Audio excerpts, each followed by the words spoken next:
Chapter 651 Unrivaled. Unbelievable. What kind of sword is that?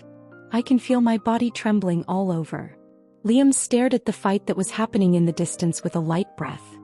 His eyes were shining an ominous yellow hue as his body shook. Unlike the others that were next to him, he could see everything, and it was exactly because he could see everything that his body shuddered. So strong. The power that was radiating from the distance was unbelievably powerful. And Liam couldn't take his eyes away from the scene that was unfolding right before his very eyes. It was as if he was in a trace. Looks like they are about to attack, get back. It was Leopold's voice that brought Liam back to reality as he caught sight of the gigantic half-sword that was raised above Ren's head and continued to move forward. Watch out. Liam and the others were quite far from where Ren stood. At least several dozen kilometers away from him. Yet, the residual energy that was coming out from the fight that was happening between the two was strong enough to send the people standing above the castle flying back. Raising his hand and positioning his body forward, Liam's clothes fiercely flapped as his gaze continued to linger toward the fight in the distance. Is this the power of an SS-ranked individual? Liam could never have imagined in his wildest dreams that Ren would experience such a dramatic increase in power simply by moving up a single rank. As his eyes began to sparkle, he could feel his heart beating furiously.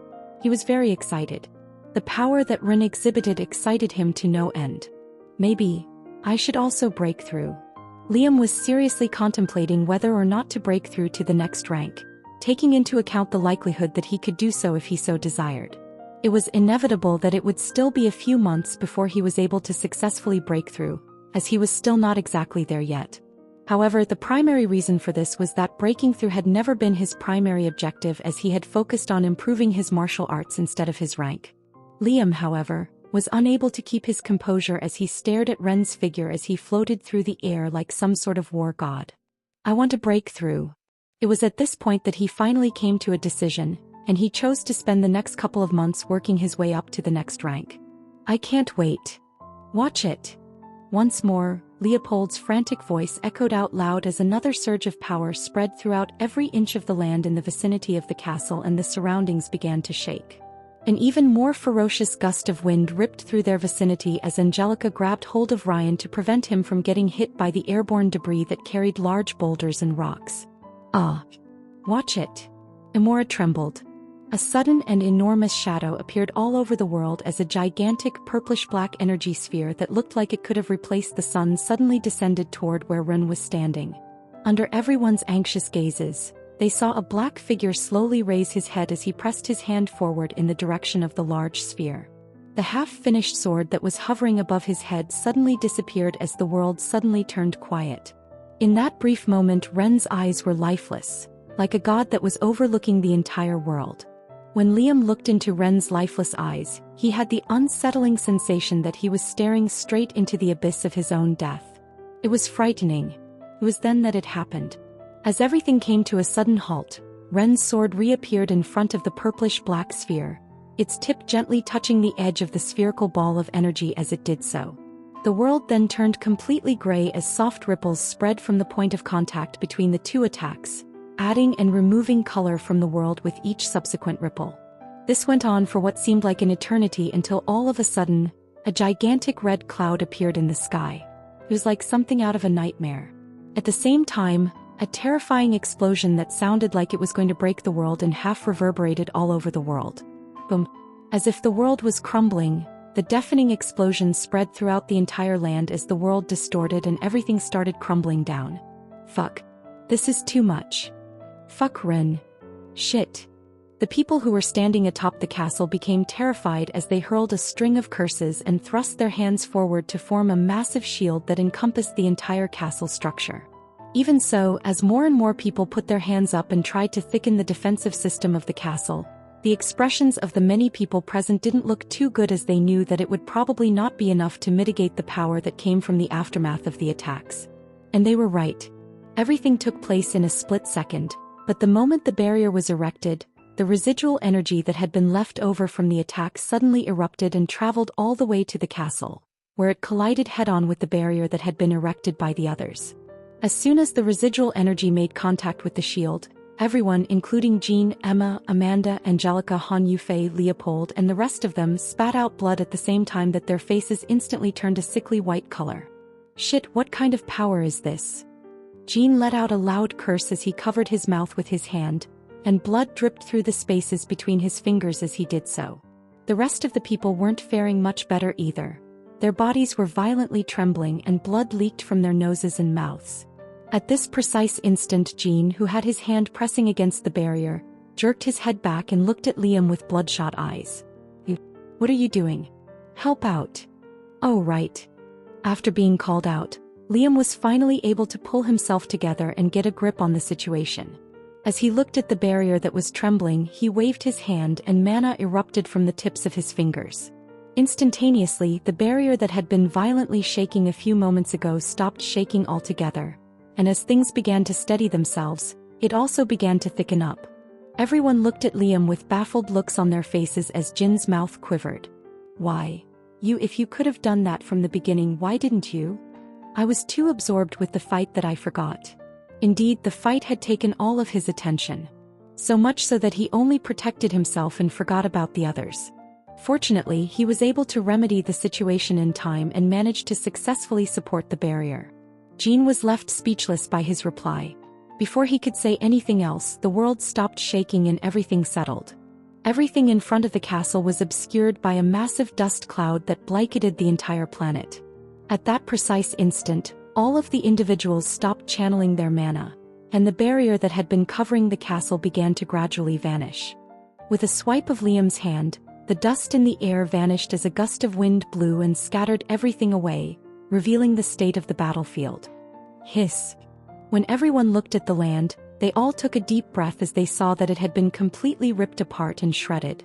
The area around the castle had been completely stripped of all vegetation, and all that was left was a scorched landscape that looked very similar to the surface of the moon or Mars. It was a total wasteland.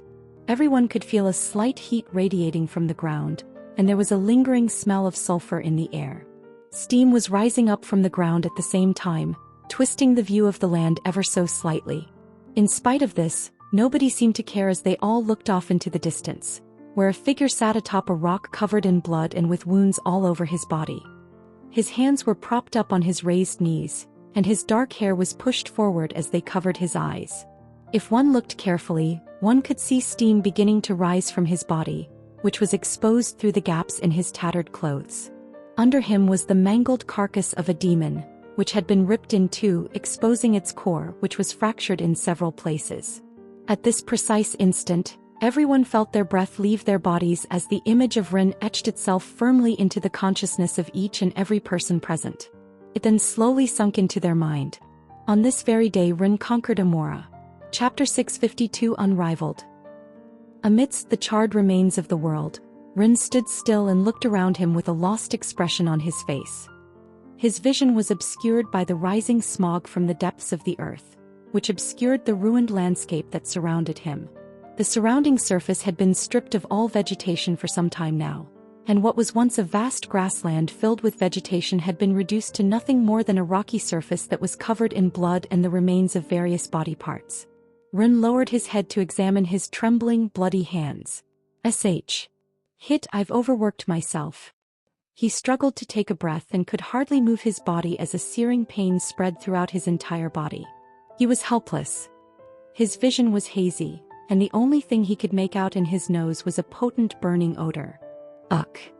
Rin fought through his discomfort as he extracted a number of potions from his dimensional space and promptly ingested all of them at once. His wounds started to feel better after a while, and he even managed to crack a smile.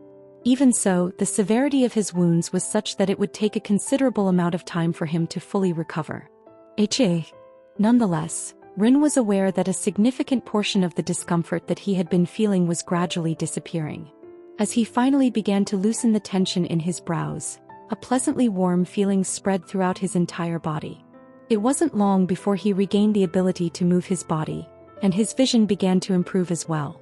At that precise instant, his gaze paused in a particular direction, where he could see a large army of demons looking at him with great caution. I guess my job is still not done. As Rin slowly stood up and turned his gaze toward the demon army in the distance, the look on his face became more worn and weathered. He knew that he couldn't rest just yet. Snap. Once he snapped his fingers, a powerful shockwave spread across the entire battlefield, attracting the attention of all demons and orcs. After Rin had finally been successful in getting everyone's attention on the battlefield, he paused for a moment to look around him before slowly levitating in the air. Resting on his extended hand was a large purplish core that glistened under the now exposed suns. As you can see, I've defeated your leader. When Rin spoke, he did so in a manner that suggested he was unfazed and unruffled, but as soon as those words left his mouth, the entire battleground fell silent. I'm sure you can tell from its size and energy that this is not a regular core. No matter the distance, Ren's voice could be heard in the ears of everyone present. As they raised their heads to look up at the sky, they were confronted by the formidable figure of Ren, who was standing in the sky and watching over the entire battlefield with eyes that seemed to see through everything. At that point, the focus of everyone's attention shifted to the sizable core that was sitting in his palm. As quickly as it had begun, a heavy tension descended upon the battlefield as the demons froze in place. Ren, unperturbed by their gazes, turned his head to look below him and then opened his mouth once more. Let all the Marquis and Count-ranked demons that have survived come to me. The many demons that were there heard his words echo loudly and clearly inside their own heads. This was especially true for the Marquis and Count-ranked demons that were still present on the battlefield, as the pressure that Ren was putting off caused them to begin sweating profusely. His words didn't sound like a request but rather an order that they couldn't dare hope to refuse. So, at the same time that his gaze was fixed on a number of different people, a potent force erupted from his body. I know where you are, so there is no point in hiding. Come to me while I'm being nice. Swish, swish, swish. Finally, the demons with the rank of Marquis and Count reacted, and they all rushed in Ren's direction with terrified expressions on their faces. It didn't take long before Ren was surrounded by more than 100 distinct demons, 9 of which were ranked as Marquis and the rest were ranked as Count. Those who had been oblivious to the situation up until that point were profoundly affected by the sight of his solitary figure standing in the middle of the air while being surrounded by a large number of demons. Just as things were starting to get back to normal, Ren made a small turn of his head and pointed his finger in a particular direction. Thump! A demon came tumbling down from the heavens and smashed into the ground below it. The expressions of the many demons that surrounded him underwent a radical transformation, and they all wore looks of nervousness on their faces. They didn't even understand how the demon had died. Looks like everyone is here. Ren kept his composure as his eyes swam toward the demons that surrounded him with his gaze. While he was tossing the core in his hand and catching it repeatedly as though it was a toy, several figures suddenly appeared behind him. They were none other than Angelica, Jean, and Han Yufei. Here you go. They each tossed him several cores. Ren nodded his head in contentment as he snatched them up with his hand and then hurled the cores into the air, where they quickly morphed into a number of different demons. What was shocking was the fact that each and every one of them held the rank of Marquis. Even though their aura was noticeably weaker than that of a typical Marquis-ranked demon, one could still get the impression that they were quite formidable. What's going on? I thought I had died. They appeared perplexed by the unexpected turn of events, as evidenced by the fact that they all turned around and looked around them. Their bodies froze completely the moment they saw Ren standing in front of them with the core in his hand. At that point, their expressions hardened as they finally understood what sort of situation they were in. This will do for now, thank you. Ren thanked Angelica and the others before looking back at the demons around him. Once again tossing the core in his hand and catching it, he started speaking.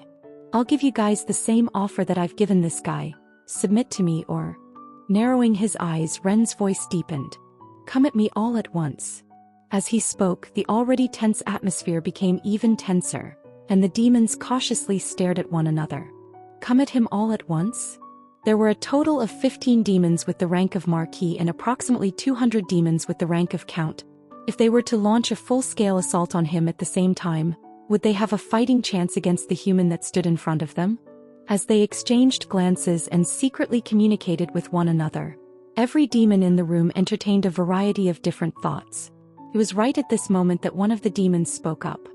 If we choose to submit to you, what do we have to do? Everyone stopped what they were doing and gave Ren's calm gaze their full attention. As he remained silent for a brief period of time, the atmosphere around him became filled with an eerie stillness. As he opened his mouth, he turned his attention to the millions of demons that were below him.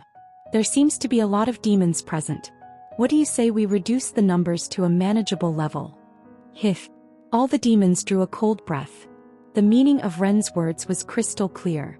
To demonstrate their submission, they were required to murder and massacre their own kind. As the demons who were present mulled over whether or not they should accept the offer presented to them by Ren, their minds raced through a wide variety of possible plans and ideas.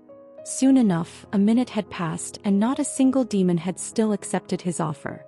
Still not answering? Ren extended his hand toward a nearby demon and grasped it as he furrowed his brows. Heek. And dash. Almost immediately after that, the demon vanished. The demons that were present didn't even have time to react before they found out that a marquee-ranked demon had been wiped off the face of the planet. I don't have a lot of time. Quickly make your decision before I decide to kill all of you. Ruthless. In the eyes of the demon, the human in front of them was extremely ruthless. He did not hesitate to use a marquee-ranked demon as an example for them. He was nothing short of ruthless. Swish.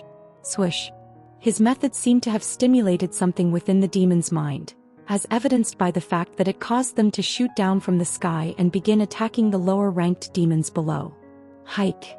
What are you doing? What's going on? A bloodbath began to break out, and Ren was there to witness it all as he languidly gazed at the demons with a look that seemed to be detached from reality. Opening his mouth, he reminded, "I'll kill anyone that tries to escape. I see everything. Are you not concerned that they are merely pretending to be on your side? What if they try to relay what happened to the demons outside of this planet?" I heard Jin's voice coming from behind me. Sparing him a glance, I replied, "Don't worry too much. I came prepared beforehand." I took out a small device from my dimensional space and showed it to Jin. "This device over here will allow me to determine whether any of the demons are trying to communicate with the outside world. It's something that the dwarves have given me." "Oh." Jin nodded his head in understanding. Then, scanning the device carefully, he asked, "How confident are you in making sure that it works?" "Fairly." The apparatus in question was something that Rander and Jomnuk had bestowed on me. Since they assured me that it would work, I naturally believed them. Worst case scenario, I might end up having to throw away this planet. It would be a shame, but in the end there were probably plenty of other planets in the universe. It shouldn't be too difficult to locate another one of these. The one and only drawback was that it would require a significant amount of work in order to properly set up. Let's go back for now. I moved back toward the castle once I spared the demons one last glance. My body was at its limits, and in spite of the potions I had consumed, I knew that I only had minutes to spare before I would pass out on the spot. It appeared to me that it would take at least a couple of hours before the demons and the orcs finally eliminated the majority of the weaker demons. For being realistic, I wanted to keep all the demons on this planet and put them to work for me, but I was also aware of the times when an individual needed to rein in their greed. Too many demons and the situation would no longer be manageable. The Marquis and Count-ranked demons were enough for now. Also, I need to think of a way to stop them from betraying me. Although one of the ways to make the demons work for me was to have them sign mana contracts. Unfortunately, there were far too many demons for me to be able to control all of them. It wasn't something I could afford even with all the capital that I had. They were, after all, highly ranked demons. Had they been lower ranked demons, I would have been able to somewhat manage it, but they weren't. Fear won't work in the long run, especially since Jezebeth is scarier than I am. I could try swallowing their cores, but there are just too many demons and I can't have them follow me back to Earth. In the midst of my thoughts, my feet softly landed on the walls of the castle, and at that moment, a number of figures rushed toward me. "You're finally back." Amanda, who appeared to be sickly, was the first person to welcome me as she gave me a soft hug. When I saw how disheveled she looked, I got a strange feeling in the pit of my stomach. While in her embrace, I gently brushed her hair beside her ear and smiled. "How is it?" "How is what?" Amanda raised her head and looked at me in a daze. I stared straight into her eyes and softly replied, "I smile." Chapter 653. Moving forward. 1. Do me a favor and watch over the demons while I go back and rest for a bit. I said as I gazed at the others who were staring at me with different expressions on their faces. My vision was all messed up and my mind was cloudy. It took everything I had in order to keep from passing out right there on the spot. Even though I had taken several potions and my body was slowly healing, the actions I had taken in a few moments ago had used up what little energy I had left in my body, and I was now barely clinging to my consciousness by a thread. The only reason why I was still hanging on was because I didn't want to show the demons any weakness. Who knew what would happen if they saw me pass out on this spot? I got it. Thankfully, the others were able to understand what I was trying to convey, and they all nodded their heads while maintaining serious expressions. I smiled in relief when I saw this. Great. Let me go with you. Amanda offered me a helping hand as she walked next to me and opened the door that led to the insides of the castle. Thank you. I struggled to express my gratitude as my legs felt like lead and my vision wobbled. Not yet. I clenched my teeth and forcefully moved my legs toward the door. On the surface, I sustained the solemn look that I had after defeating Suriel, but internally I was experiencing excruciating pain that was radiating through every part of my body. From the corner of my distorted vision, I could see Amanda biting her lips in concern as she observed my struggle. However, as if she understood my thoughts, she turned her head away and pretended to be unaware of my struggle.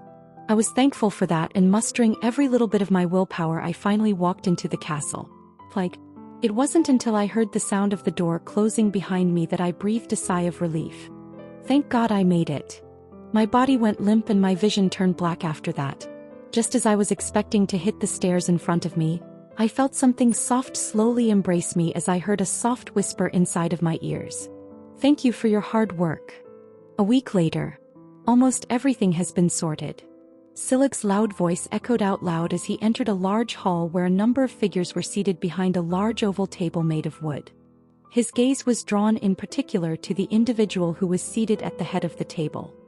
He appeared to be rather uninterested in what was going on as he rested his head on his arm, which was propped up on the table.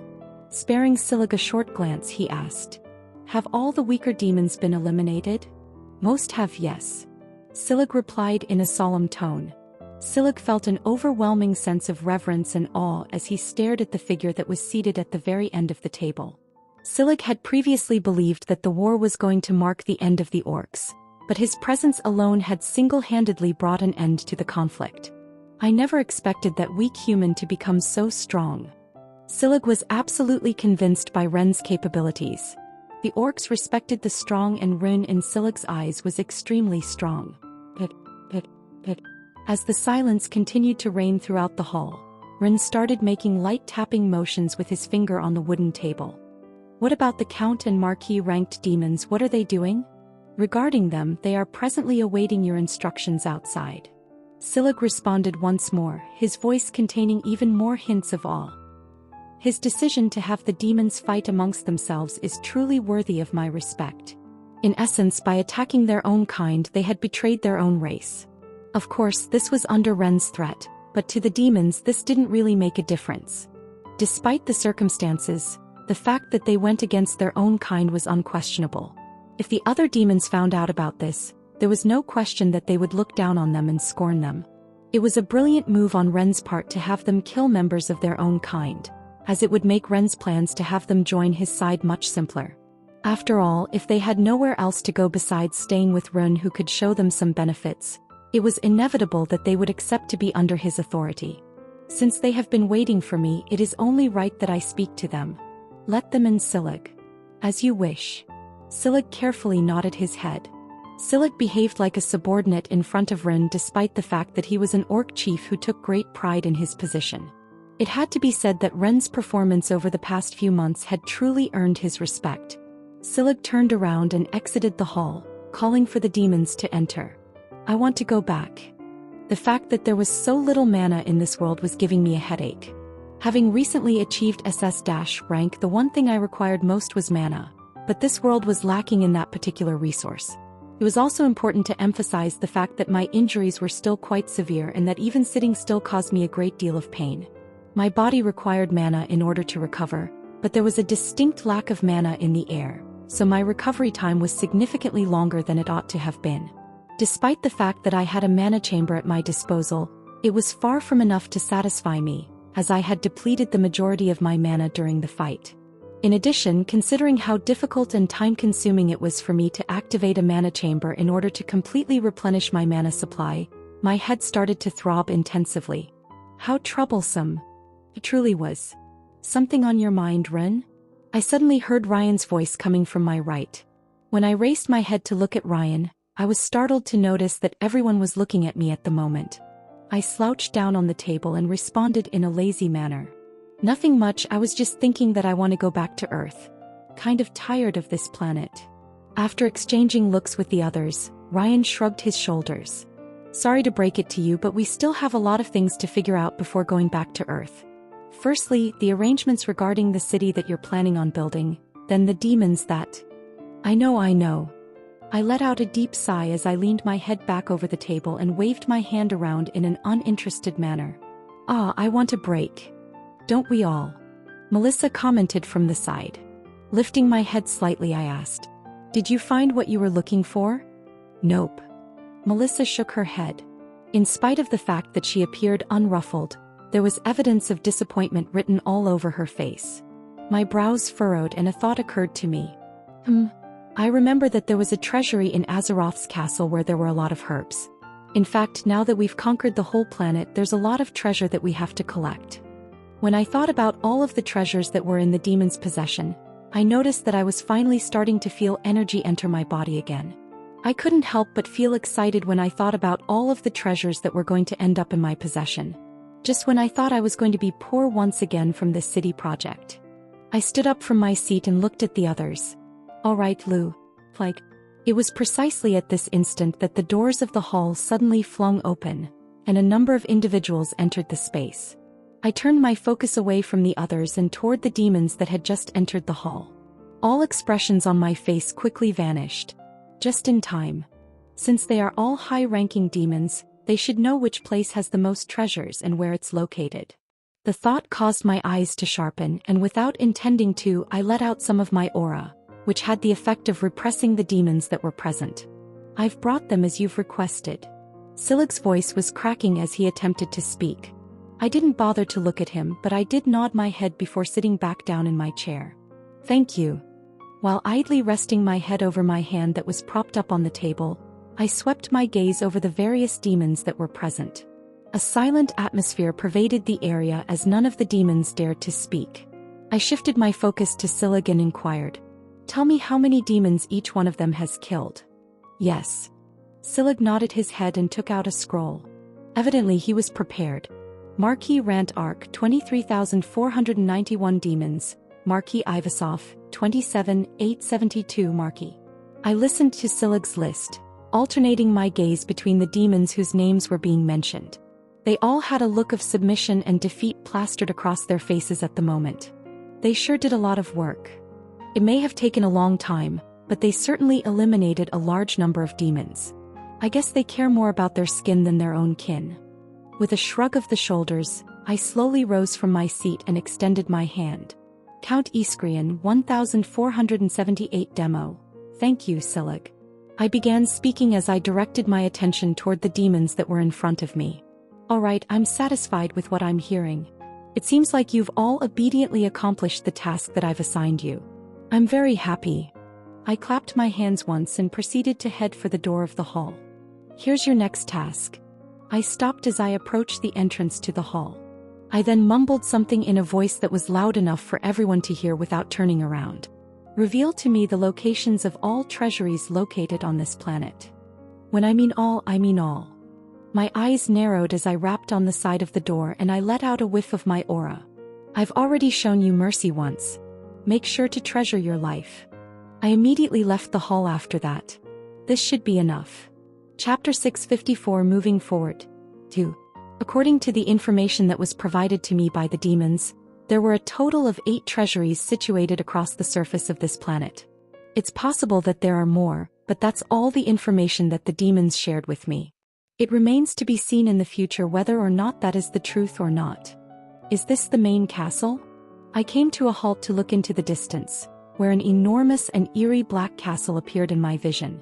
A gentle breeze that persisted in the air caused several slender bridges, which were connected to large rocky and steep cliffs, to sway lazily in the air.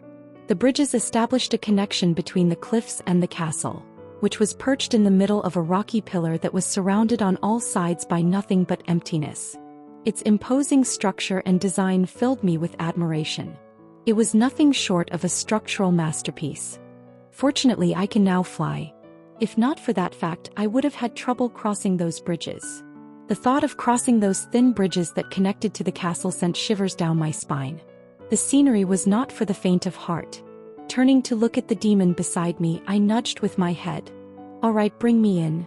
"Yes." With a flap of his wings, the demon flew in the air and went straight for the castle. Staring at his figure from where I stood, I turned to look at Amanda beside me. A complicated look appeared on my face. "You won't have trouble getting over there, will you?" "No." Amanda gently shook her head before she removed a small necklace from her neck and put it away. A powerful energy fluctuation spread across the area we were in, and her body started to gently levitate. I grew bitter when I saw this scene. "Why did you hide the fact that you've broken through to S-rank?" To be honest, it came as a shock to me to know that she had already broken to S-rank before I knew it. I only found out recently, and it came to me as a great surprise. "Come, let's get going." Amanda's soft voice echoed inside my head. I shook my head and gently floated in the air. I followed her after that. The distance between the cliff and the castle wasn't too far. Took us just about 5 minutes to get there. It's bigger than I thought. It wasn't until my feet were firmly planted on the ground that I realized how massive the castle really was. The height of the castle, which was well over 500 feet, was comparable to that of a typical skyscraper. The entire area around the castle was shrouded in a black mist, making the castle look extremely eerie. The demon from earlier was there, and he was waiting for Amanda and me in front of a large and imposing door. "Please follow me." The demon appeared reluctant to look directly at me, as evidenced by the way he bowed his head. Exchanging glances with Amanda, we both entered the premise of the castle. The exterior appearance of the castle was strikingly different from the appearance of the interior of the castle, which featured extremely high ceilings, luxurious decorations, paintings, and statues that gave the impression that the space was extremely clean and well organized. Sort of reminds me of my mercenary headquarters. I had lost count of the number of times I had been insulted because of its outward presentation. "We're here." Before I knew it, we had arrived in front of a massive metal gate that reached all the way to the top of the building. The surface of the metal door appeared to be engraved with a number of different symbols and runes that were unknown to me, and based on the material that was used, I could more or less tell that I couldn't force my way through the door using brute force. This makes things a little bit complicated. I had come with the intention of just breaking through the door and plundering whatever was on the other side, but seeing how thick the gate seems to be, I don't think this is an option anymore. I turned to look at the demon that had led us here. "How do you open the door?" The demon looked at me with a confused look. My eyes narrowed and I pointed at the large gate in front of me. "Did you not hear me? How do I open the gate?" "This." The demon showed a troubled look as he looked toward his right and left. In the end, realizing that there was no one present, he trembled slightly as he lowered his head and mumbled. "This servant doesn't know. Only the previous leader knows how to open the door. My ranking is far too low to know dash." "That's enough." I raised my hand to stop the demon from speaking. Sparing him a glance, I turned to focus my attention back on the large gate. His words make sense. He is only a count-ranked demon, there's no way he'd know how to open the door. Fortunately, I wasn't completely unprepared as I slowly took out a small orb from my dimensional space. The air around the room instantly started to quiver as a burst of demonic energy exploded into the air, making the demon fall to his knees. He wasn't the only one affected, as Amanda's face paled considerably as she stumbled a couple of steps back. Ignoring the commotion going on around me, I calmly observed the orb that was in my hands. "I'm glad I didn't kill you." I then brought the orb to my mouth, much to Amanda's shock. "Rin you. Don't worry." I reassured her and put the orb inside my mouth before swallowing. Gulp dash. "Been a while since I've done this." Uck. As I swallowed the orb, tears formed in the corner of my eyes, and I felt a tightening in the back of my throat. Grabbing a bottle of water from my dimension space, I chugged it down in one swift motion, making it easier for the orb to move down my throat. "Ha!" Fully swallowing the orb inside of my mouth, I massaged my throat for a bit. It hurts. You okay? Amanda approached me as she bent down to look at me from below. Massaging my throat, I nodded. I'm fine. Just hurts a little. I then coughed a couple of times before finally calming down. After that, I took a deep breath and muttered, "Come out." Rin. My sudden words seemed to have confused Amanda as she cocked her head to the side and looked at me with a confused look. I gave her a slight nod to indicate that everything was fine, and then I channeled some of my mana and directed it toward the core that was still present within my body. As soon as I directed my mana toward the core began to shake, and it didn't take long before it began to pulse inside my body. Opening my mouth, I once again spoke. I said, "Come out." This time my tone was a lot deeper than before. Just as Amanda was about to speak again, the air around us started to stir and a figure slowly formed in front of me. Heek. The sudden appearance of the figure prompted the count-ranked demon to shriek in terror and retreat a few paces. Extending his hand, he muttered in a trembling voice, "Why, your dukeship." A subtle smile formed on my face as I stared at the figure that had morphed before me. Opening my mouth, I greeted him. "It's been a while." Monolith headquarters. Hemlock's gaze passed through the glass panels of his office and stared into the distance. For an unknown period of time, he continued to stare into the distance without saying or doing anything. It was only after someone entered the room that he finally moved. "How are the preparations?" "Everything is going smoothly." Emo Jinhao made himself at home as he sat down on one of the leather couches of the office. Leaning his hand against the side of the couch, his brows furrowed. "Actually, not everything is proceeding smoothly. A mysterious entity has eliminated all of our spies operating in Ashton City." Hemlock showed no reaction at Jinhao's words. He then nodded his head slowly. "I understand. What about the other cities?" "Everything is going smoothly there." "I see." Hemlock once again nodded his head as he turned his head to gaze into the distance and mumbled something.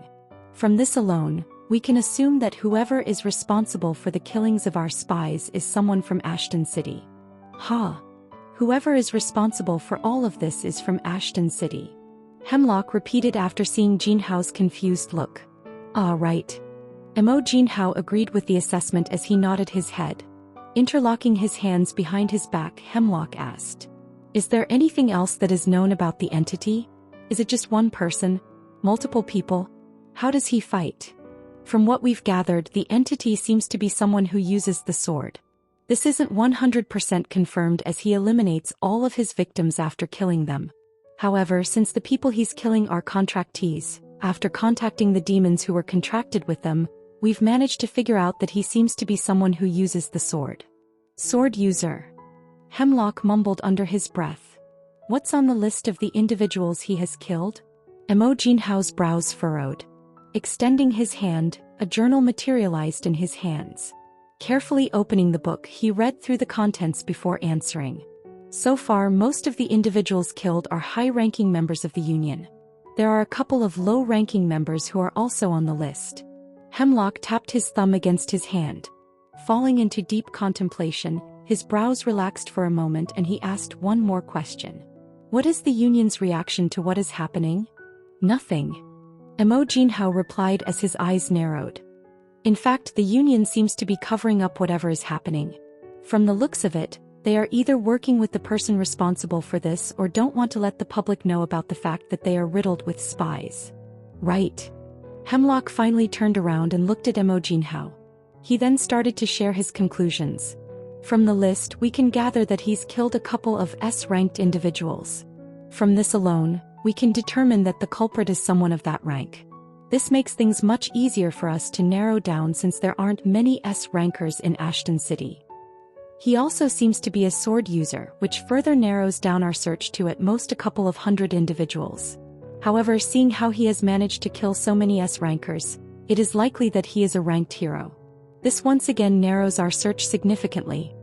If we also take into account the possibility of the Union possibly having a hand with this, it only leaves me with a couple of individuals in my mind."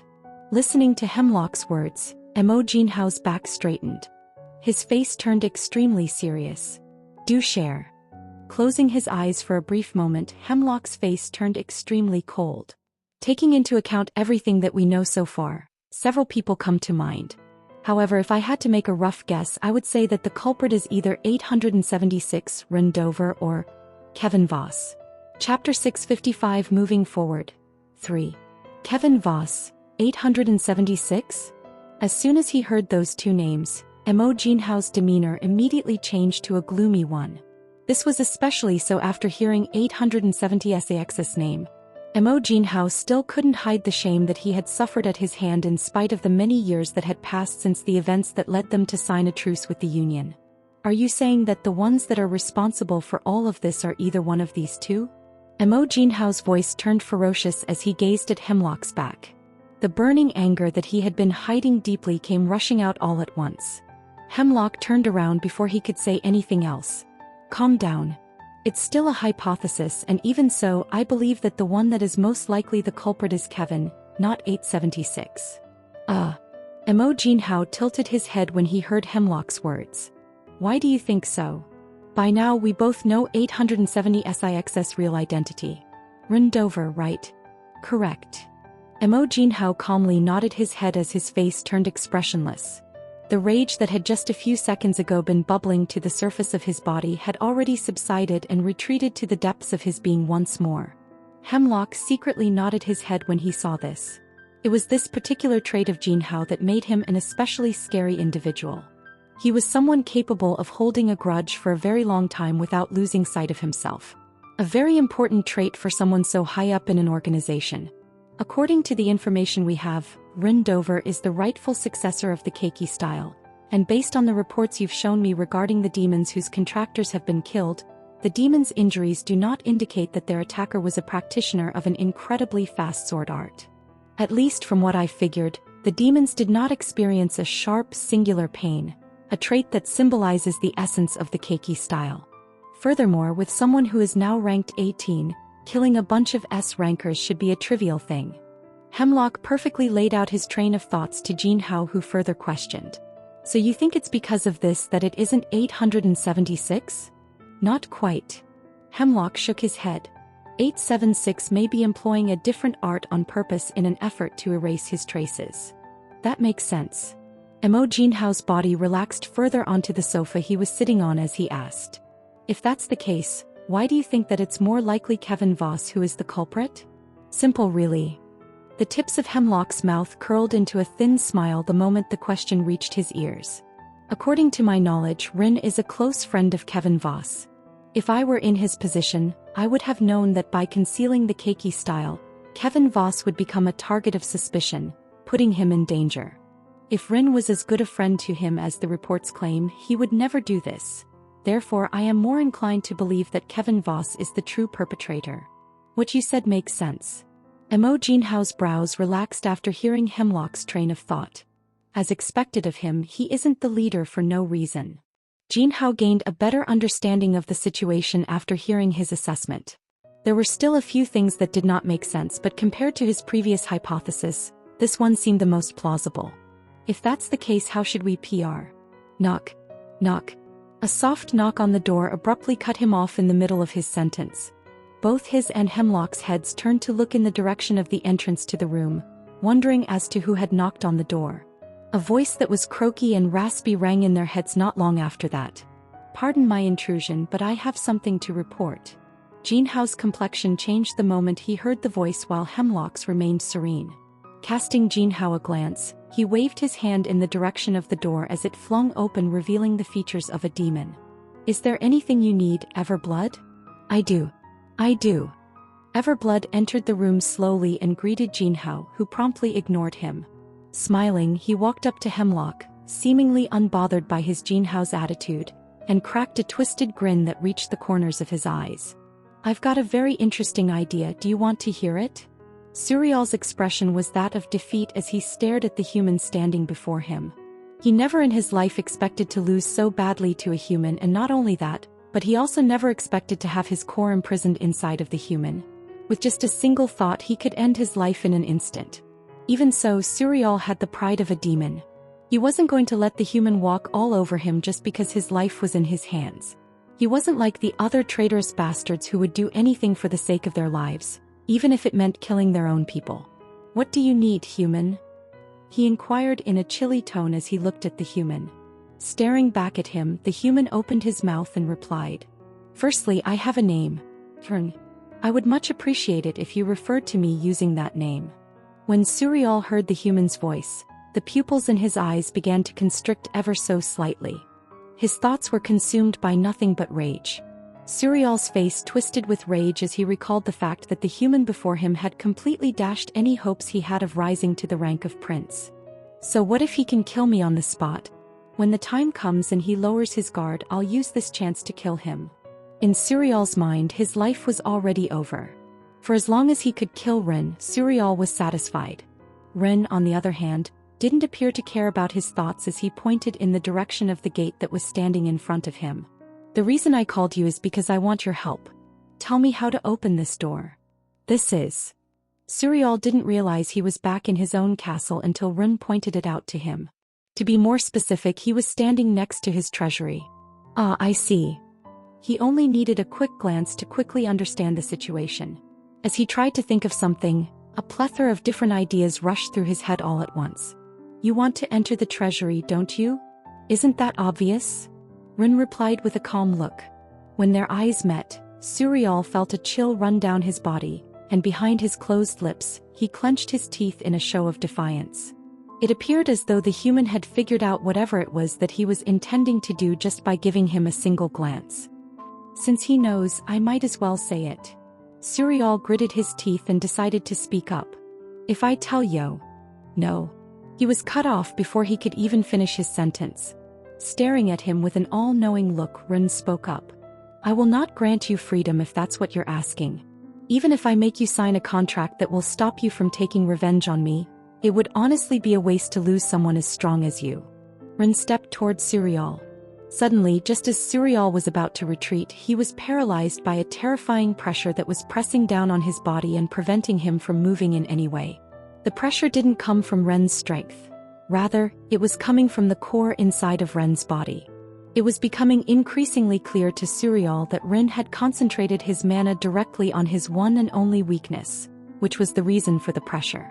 Suriel was rendered completely helpless as a result of this, and all he could do was watch as Ren did whatever he pleased with him. Soon Ren's hand paused on his shoulder. Don't worry, I won't kill you. To his good fortune, Ren didn't appear to be planning on killing him, as evidenced by the fact that he still hadn't killed him yet. Although I'm not entirely interested in having you join my mercenary group, what I am interested in is in having someone manage the planet for me. I could have Silig do it, but he doesn't really have a knack for this type of stuff. The expression on Suriel's face froze for an instant as he slowly raised it to look at Ren. What do you mean, manage the planet? It's as it is implied. Ren let go of Suriel's shoulder before shifting his attention back toward the large door. While I am away, I require someone to manage the planet. This means ensuring that everything is running smoothly and the demons are unaware of what is happening. Ensure that nothing leaks out during the process, and for that, I need a person who knows the planet like the back of their hand. Ren slowly turned his head to gaze at Suriel. I'm sure you know better than me who's the most fitting person for this position, right? What makes you think that I will accept? Suriel asked while staring back at Ren. Taking note of the calm and confident look on the human's face, Suriel's face was rather complicated. What makes him think that I will accept his offer? He could not comprehend where the human's confidence originated from. Did he seriously believe that he would voluntarily become his slave? He was a Duke-ranked demon, a being that stood at the top of the food chain. What made him think that he would willingly bow himself down and submit to him? Furthermore, he was the one that dashed his hopes of ever becoming a prince-rank demon. Preposterous, was all Suriel thought as he glared at Ren with a ferocious expression. My answer is still a no. Ha! Suriel watched as Ren let out a troubled sigh and rested his hands on his hips in an akimbo position. How troublesome, how troublesome. He started to mumble under his breath in a voice audible enough for everyone to hear. Suriel's face gradually bleached as he heard Ren's words. Should I just feed him to Angelica? She might just be able to break through to Duke rank if I give her his core. But I don't know if she will accept it. I do remember her saying that she dislikes this type of stuff. Then should I just kill him and be done with everything? Or should I just use the core to buy the loyalty of one of the demons here? Hmm,